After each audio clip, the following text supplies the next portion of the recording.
Uh, Thank you, first of all, to Jeremy for inviting me here. It's great to be here. I do feel we're a little bit on these stools, a bit like a very low rent Take That tribute band. I feel there should be some dry ice coming, key change, and we all get up and walk forward halfway through our presentations. But it is wonderful to have the opportunity to be here and to hear different perspectives, and hopefully to hear from you different perspectives at an event like this. And much of what Jeremy talked about in his original provocation reflects some of the discussions we're having now at the Arts Council. Art, and all the way through this, just to make sure you understand, I mean all of our arts organisations, all the individual artists, the museums and libraries that we work with. Art is both empowering and powerful, and both of these ideas are at the heart of today's discussion. Art is, of course, powerful through what it contributes to placemaking and our economy. But much more than that, its intrinsic power resides in the way that it can help people challenge and change their perceptions, how it can encourage dialogue around important issues and bring communities together. Now, as you know, Hull is UK City of Culture at the moment, and I think Hull is a fantastic example of this. Back in 2013, when it was announced as the next UK City of Culture, there was a predictable slew of jokes, many of them from people who'd never actually been to Hull and had a perception of what Hull was all about. I declare my interest. I went to university in Hull. I lived there for 3 years. It's a great city. It always was a great city. It's an even greater city now. And if you jump forward 4 years to see what Hull's done, it's done a fantastic job of proving those doubters wrong. And art and culture has played a huge part in changing perceptions about the city and bringing people together.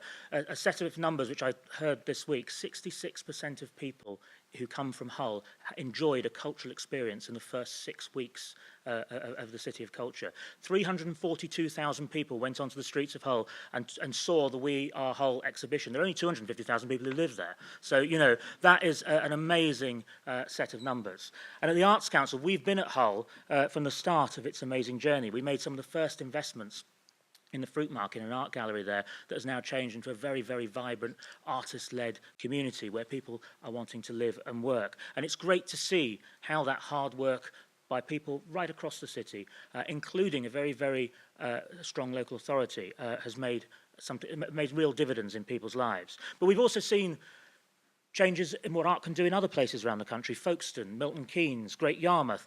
Arts and culture have brought communities together in celebration and in civic regeneration. And artists and the work of artists are at the heart of that.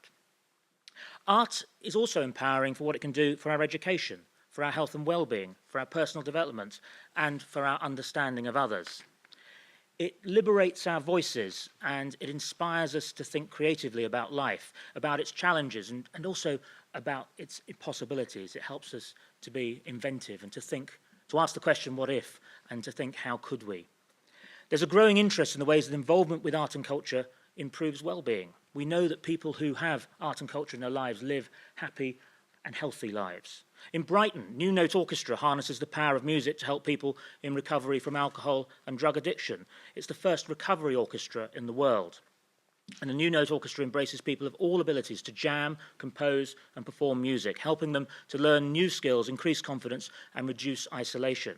And it's one of the many, many projects that show how art can empower people, how it can transform their lives for the better. And there's been a considerable progress in opening up the arts to new audiences and in pushing forward a more diverse arts and cultural sector. Although it's only a journey, and we're in no way do I want you to go away from here and think I'm telling you that the job has already been done. Some of the things, though, our free museums and galleries are an important step towards breaking down economic barriers to access. And National Lottery investment has funded a swathe of new cultural buildings, helping us to support more artists and more organisations through grants for the arts and our strategic funds. And one of the things we've said is that by 2018, 75% of all of the National Lottery revenue that we invest from Arts Council England will be spent outside of London. But there are still fundamental structural issues around power in the arts, and we have some serious challenges that we are hoping to start to address. Jeremy spoke about the difficulty of relinquishing control, and I applaud the honesty of his sentiments. Without change, there will be no new cultural life. The arts will, as has been said many times, be male, pale and stale. And in the end, it's all about the art and doing what is best to ensure that the long-term health and continued excellence of our cultural ecology And that excellence and health and thriving cultural ecology is very, very important. And this means that we need to ensure that we can draw on the widest pool of talent, creating a truly national and inclusive environment in which there are opportunities for everyone to participate as artists or audiences, irrespective of who they are, where they're from, how old they are, or what their class might be. You know, when you're talking about creativity, creativity is at its best when we bring people with different experiences and different backgrounds together, and they come together and they invent because they each have different experiences. If there's only one set of experiences, our creativity will be much, much poorer for that. And without creating that infrastructure, without creating that ecology, we won't provide opportunities for the great artists of the future. We won't encourage the artistic leaders of the future, and we won't be open to new thinking about the future. So what do we need to do? Well, I think we need to change the way that cultural thought and policy is generated. And power to shape this environment needs to be shared out across generations and across communities. We need to listen more, to understand why some people don't think that art and culture should be for them. We need more of an approach that doesn't impose ideas of culture, but helps people explore what culture might mean. We need new voices and new ideas, because without a diversity of perspectives and experiences, what we do will stop being relevant to audiences. And let's not forget, audiences, whoever they are, can access the world through one of these, in their hand, in their homes. And if we don't create content and think of ourselves as people who create content for these sorts of devices, then we have a risk of being irrelevant. And there's a moral imperative to change as well as a practical one. The arts should not be an exclusive club. There is room for absolutely everyone. So how are we going about this at Arts Council England? Well, one of the fundamental ways is through education. And a strong cultural education is a big factor in determining future arts engagement. I'm a passionate believer in arts and design, music, dance and drama as core subjects in every child's education as part of their curriculum. And we've just announced the creation of the Durham Commission on Creativity and Education. And we're also passionate believers in creativity in schools and out of schools, but in all young people's lives. And one of the things we're working on right now with De Montfort University in Leicester is to create a 25-year creative talent plan. We want to park the idea of being an investor thinking in 1 year, 3 year, 5 year cycles, because that's how government gives us money. We want to say, if you're born in Oxford today, in 2042, everybody, 100% of people, should be a culturally literate citizen of the world. A subset of those people will be trained to work in the creative and cultural industries to the highest level and will be world leaders in that. How do we go about that? Let's park some of our preconceptions. Let's go backwards and think, what does someone need in their life when they're 25, 24, 23, 22? Who are the institutions, whether it be higher education, further education, schools, individual artists, arts organisations, funders like ourselves, funders like Moira, social workers, charities, philanthropists, individual artists and creators, media companies. At which time are they all going to come into those young people's lives and intervene? And then we go all the way back to when they're 0. And I have this idea in my head that at 0, they leave the hospital with this culture box full of stuff. And every year we refill it with more stuff through until they're 25 years old. And we don't quite know how we're going to do this, but we want to talk to people and we want to try and understand, because I think if we all came together in a sort of movement around that, that could be something that would be very, very powerful. And we're very, very keen to make sure it reflects everybody, whoever they are, because talent is everywhere, but the opportunity for that talent to surface up is not. And we want to do something about changing that. And we don't, absolutely, and one of the things we're doing right now is we're working a lot with Barings Foundation to work in making sure that as our population becomes older, that we take life from womb to tomb is the phrase, but I'm not sure it's... I'm not sure it's the nicest phrase, actually, but it's very, very important for us. And we do, I think also the other thing that's really interesting is around intergenerational work as well. And there's a lot that young people can learn from older generations and a lot that older generations can learn from young people. I'm very, very interested to see what we can do there. For example, the brass band movement, I think, is a fantastic example of where you see intergenerational learning, where a young boy or girl can sit next to their grandparent and actually can play with mutual respect between the two.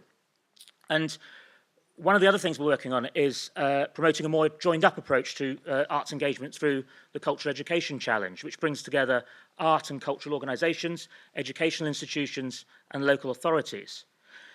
And Then there is the promotion, and we've talked a little earlier, Joe talked about diversity, and we want to promote diversity in the organisations that we fund, and we are making some progress here, although disabled representation in the sector shows a significant and really frustrating shortfall on what we want, and we've all got to do better about that, and I include the Arts Council in that.